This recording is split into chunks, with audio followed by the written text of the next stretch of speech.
নমস্কার। ফেসবুক যারা ব্যবহার করেন তাদের দেখবেন ফেসবুকে উপরের যে ট্যাবগুলো থাকে সেই ট্যাবগুলোর মধ্যে যদি কোনো একটি ট্যাব আপনার ফেসবুকে না দেখায় তাহলে আপনি কিভাবে সেটা ফিরিয়ে আনবেন। অনেকে এটা দেখতে পাচ্ছেন, একটি হচ্ছে হোম বার, আরেকটি হচ্ছে আপনার রিলস দেখার, একটি হচ্ছে ফ্রেন্ডের, একটি হচ্ছে মার্কেট প্লেস, আর একটা হচ্ছে নোটিফিকেশনের জন্য। তো এখানে অনেকেরই কিছু হয়, এখানে অনেকের সমস্যা হয় যে কোনো একটি ট্যাব উড়ে গেলে তারা আর খুঁজে পান না।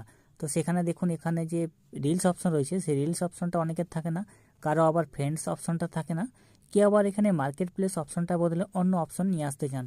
তো আপনাদের কাছে যদি এই অপশনগুলোর মধ্যে কোনো একটি শো না করে, সেক্ষেত্রে আপনারা কিভাবে এগুলো ফিরিয়ে আনবেন, তো আমি আজকের ভিডিওতে আপনাদেরকে সেটাই দেখিয়ে দেবো।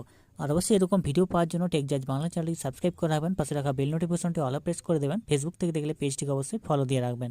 যারা ফেসবুক ব্যবহার করছেন বারবার ধরে, এখানে যে ট্যাবটি আপনারা দেখতে পাচ্ছেন, এই ট্যাবগুলির মধ্যে আপনাদের যে কোনো একটি ট্যাব যদি না থাকে, না দেখা যায়, তাহলে আপনাদেরকে একটি সেটিং করতে হবে। অনেক ক্ষেত্রে এখানে যে রিলস অপশন রয়েছে রিলসটা থাকে না, ফ্রেন্ডস অপশন রয়েছে ফ্রেন্ডসটা থাকে না।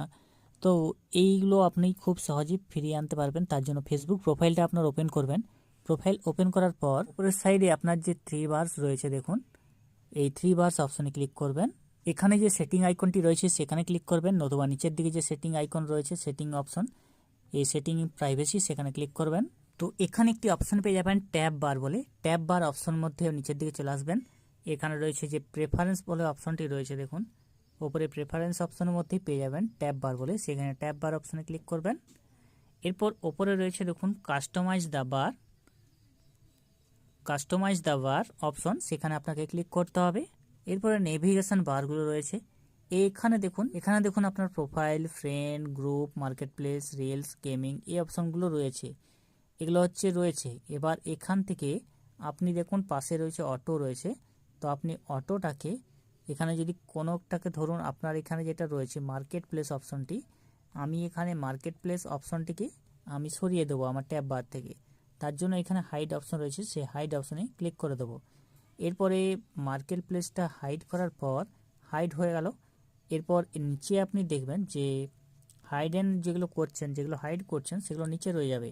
তো আপনি এখান থেকে মার্কেট প্লেসের বদলে আমার যে প্রফেশনাল ড্যাশবোর্ড অপশনটি রয়েছে, ওই প্রফেশনাল ড্যাশবোর্ড অপশনে ওখানে ক্লিক করব। এরপর এখানে অটো করে রেখে দেবো। ট্যাব বারগুলোতে আপনি এগুলো ফিরিয়ে আনতে পারবেন। যে ট্যাবটি আপনার ডিফল্ট হয়ে যাবে বা আপনার দেখতে পাবেন না, সেগুলো এখান থেকে আপনি ফিরিয়ে আনতে পারবেন। সেগুলোকে অটো করে দেবেন, যেগুলো দেখতে চান না সেগুলোকে আপনি হাইড করে দেবেন। তাহলেই আপনার সমস্যার সমাধান হয়ে যাবে।